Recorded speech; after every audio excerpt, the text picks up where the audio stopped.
All right, guys, we are going to finish out our topic 1.0 notes. So this is the notes packet that you've already been taking notes in. We just have the last section, Roman numeral 5, over bonding to cover. And after today's conversation and practice from class, I'm hopeful that maybe now we're going to sit down and actually write it down. This will help kind of further cement this topic in our head. So when it comes to bonding, there are 3 primary bond types in biochemistry. And so in AP Bio, we are going to talk about those 3 bond types. And here they are. We are going to discuss covalent bonds. We are going to discuss ionic bonds. And we are going to discuss hydrogen bonds. So in picture form, and from today's discussion, you know that there are 2 types of covalent bonds, and so I have both of those displayed here. We'll talk about both covalent bonds. Here is representation of an ionic bond, and then down here is a hydrogen bond, specifically the bonds that are sort of this dashed blue line. Those are the hydrogen bonds. And that might be a bit new to us because we did not talk about that this afternoon or this morning. So let's jump in with covalent bonds, right? So section A here, covalent bonds. We know that covalent bonds are bonds in which atoms share electrons. And so the key word here is sharing electrons. Now, sometimes the atoms share those electrons equally because of that thing called electronegativity. They have equal electronegativities, but sometimes they don't. So both covalent bonds, though, share the characteristic of sharing electrons. And we know that there are 2 different types of covalent bonds. So if we continue in our notes, we see the 2 types of covalent bonds. There's a section for each, polar and nonpolar. But before we get into writing information about that, I want us to watch this short 3-ish minute video to visualize a little bit more and perhaps expand our understanding on polar and nonpolar covalent bonds. And it actually introduces those hydrogen bonds as well. So let's see this.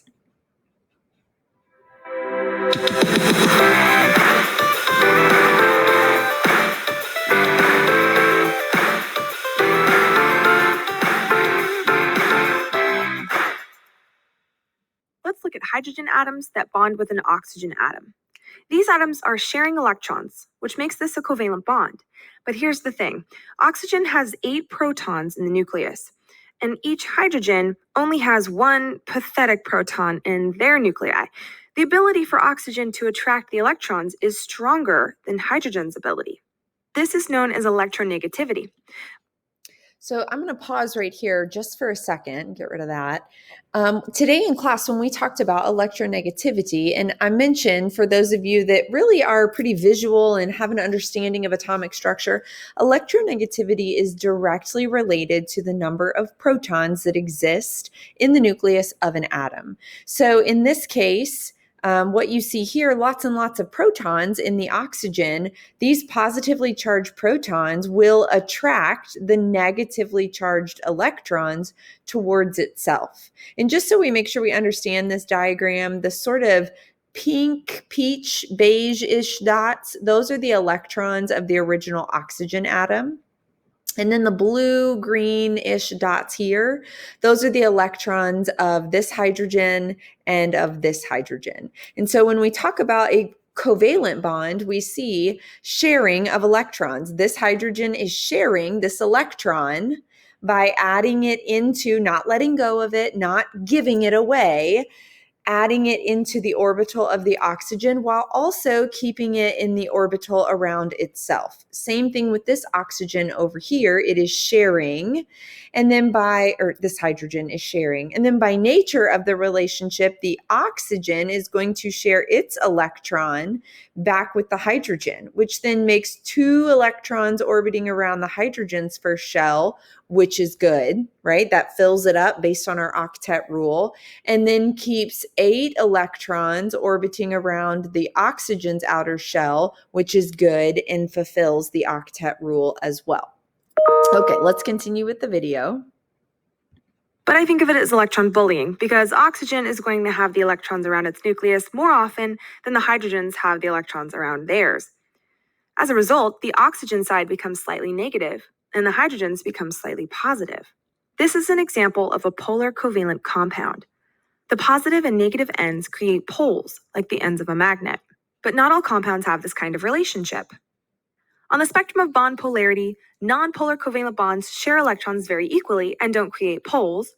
Polar covalent bonds share electrons unequally and create dipoles, which also cause some intermolecular attractions. And ionic bonds are so polar that the electrons are actually transferred to the more electronegative element, and their charges attract them to one another, forming an ionic bond. Let's look at some examples of the covalent bonds. Nonpolar covalent bonds share electrons equally. Examples include all of the Brinkelhoff twins, like nitrogen and oxygen and fluorine, but also other molecules like carbon dioxide that have atoms with really similar electronegativities. Polar covalent bonds, or just polar bonds, have bonding electrons that are shared unequally, like hydrogen chloride, which is also called hydrochloric acid. The chlorine atom attracts the electrons more than the hydrogen atom, so the chlorine becomes slightly negative and the hydrogen slightly positive. We can symbolize this partial charge with the Greek letter delta. Fluorine gets a partial negative, and hydrogen gets the partial positive. One of the most important polar molecules for life is water. These water molecules prefer to have opposite ends near each other. The slightly negative oxygen ends are near the slightly positive hydrogen end. The polarity of water makes it great at dissolving lots of different substances that are also polar. The water molecules have slight attractions to each other, and even to other molecules.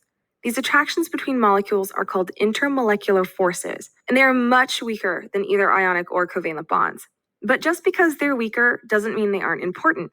Intermolecular forces play a big role in determining the state of matter of a substance, like solid, liquid, or gas. The particular intermolecular force between hydrogen atoms that are covalently bonded to a very electronegative atom that is also weakly bonded to another atom's unshared pair or partially negative region of a molecule is called a hydrogen bond.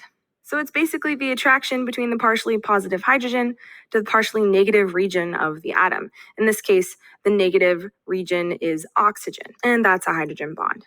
But bond isn't the best word because it's so much weaker than an ionic or covalent bond. It has only about 5% of the strength of the average covalent bond, but it's still the word that's commonly used. These hydrogen bonds give water a lot of its unique properties, like its ability to form droplets or maintain the surface tension when a water strider bug is on it. Thanks for watching. Okay, so if that got a little complicated at the end with the intermolecular forces, we're going to talk about it. But let's move forward in our notes. So still in our bonding section, let's talk about the polar covalent bonds for a moment. Now, polar covalent bonds, they're covalent, so they share electrons, but they share those electrons unequally in the bond. And that is because somebody in the bond is more electronegative than the other. So by definition, we have unequal sharing of electrons in the bond due to unequal electronegativities of the two atoms.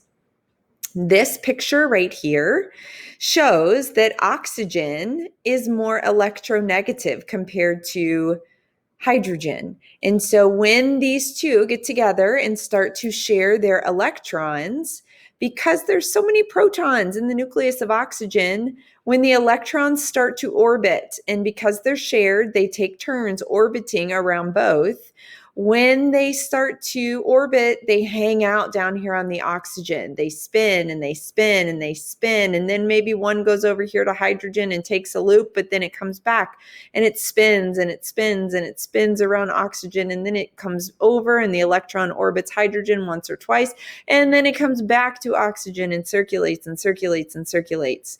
And so because the electrons are hanging out down here by the oxygen more frequently, this end of the molecule molecule picks up a slightly negative charge, because remember, electrons carry a negative charge. And because the electrons are not hanging out around hydrogen as much, this end will pick up a slightly positive charge. And so what we have effectively done here is create a polar molecule. Specifically, it's called a dipole.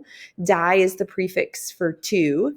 There's two poles on either end of this molecule. One is slightly positive and one is slightly negative. You have this picture right here in your notes. Think about which one, A or B, would possibly represent the polar covalent, where they're sharing, but somebody is stronger than the other, and so they are not sharing the electron or the bone equally. If you want to label B as your polar covalent bond illustration, that would be appropriate. And so like we said here, it makes the molecule polar. And polar means that there is a slight positive on one end of the molecule and an opposite slight negative on the other. Polar covalent bonds are very, very strong. And one of the greatest examples of a molecule that has a polar covalent bond holding it together will be water. And so we talk about water in topic 1.2 or 1.1 next. Let's talk nonpolar covalent. These are atoms in the bond that are sharing electrons equally because they have equal electronegativity values. And so this diagram A of both of the dogs, each having their own bone sharing equally, would represent your nonpolar covalent bonds. And up here in the diagram, you can see carbon bound to another carbon. Well, they're both carbon. They're going to have equal electronegativities, and so they're going to share their electrons equally. Now, that means that there are no poles attached to it. And so one thing that we'll find a lot of times is that nonpolar molecules, they're not interested in sort of attracting other molecules towards themselves. And so a great example of a nonpolar molecule is a fat. And you know that when fats get in the area of water, like oils and water, what do you know about oil and water? They don't mix, right? That's because the oil is a fat and the fat is nonpolar. And so it's not interesting in mixing or blending in with the water. Nonpolar molecules kind of hang to themselves and aren't really interested in forming bonds or forces with other molecules.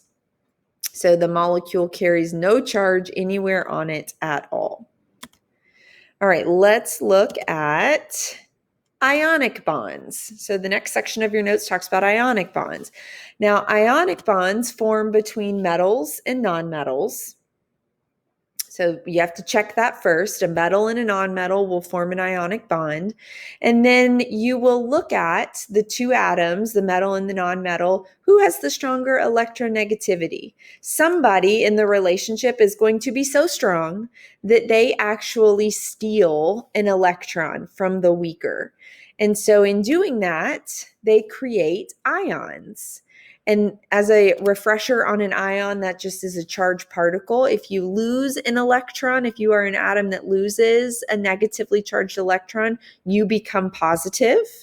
And if you gain an electron, you become negative. So in the example we used today in class, sodium and chloride, up here we see that sodium is going to lose its electron to chlorine. If you look at the periodic table, sodium had an electronegativity of 0.9, and I think chlorine had an electronegativity of 3. So it was way more electronegative, and so it stole the electron from sodium. And what you get as a result after the electrons move around, you get a sodium atom that is now positively charged, and you get a chlorine atom that is now negatively charged, and the positives and the negatives will attract to form the bond. So opposites attract in an ionic bond. It's sort of like a two-step process. Create ions and then let them attract. So step 1, shuffle your electrons to make ions. Step 2, let positive and negative attract to form ionic bonds.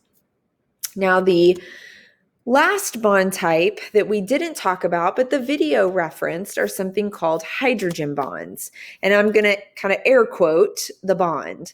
So hydrogen bonds are special quote bonds that hold molecules together. So what's different here is that hydrogen bonds don't hold atoms within a molecule together, but instead they hold neighboring molecules together. So this is a water molecule. There is no hydrogen bond holding the H2O together, but there is a hydrogen bond holding one water molecule to the neighboring water molecule.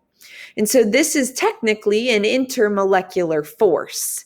And so bond is kind of, like the video said, the term that gets used. It's not really the best term because it's not a bond, but it is a force. Forces are typically weaker than bonds. This one is an intermolecular force, which means it's a force between molecules holding neighboring molecules together. So it's called a hydrogen bond because the bond will always extend from the hydrogen end of a molecule to the neighboring negative end of the molecule. So in this hydrogen, because this is a polar water molecule, the hydrogen is partially positive in charge. And so the bond will extend from the positive hydrogen end to the negative oxygen end of the neighboring water molecule. Down here in this picture, I wanted you to see hydrogen bonds can form between things that are not water. So here you see a hydrogen bond from this molecule. Hydrogen end is slightly positive. I can know that just by looking at the size difference here in the two atoms of whatever molecule this is. So the hydrogen bond forms not between hydrogen and atom X, but instead from hydrogen down here to the neighbor water molecule. And in this case, it will attract to fluorine. So an example of hydrogen bonds within water, which is really what we talk about mostly, but hydrogen bonds can exist between neighboring atoms as well. So last little bit here on hydrogen bonds, H bonds, that's shorthand for hydrogen bonds, individually are pretty weak. And that's in general for a force. They are weaker than bonds, but very rarely do we see one hydrogen bond or two hydrogen bonds within a substance.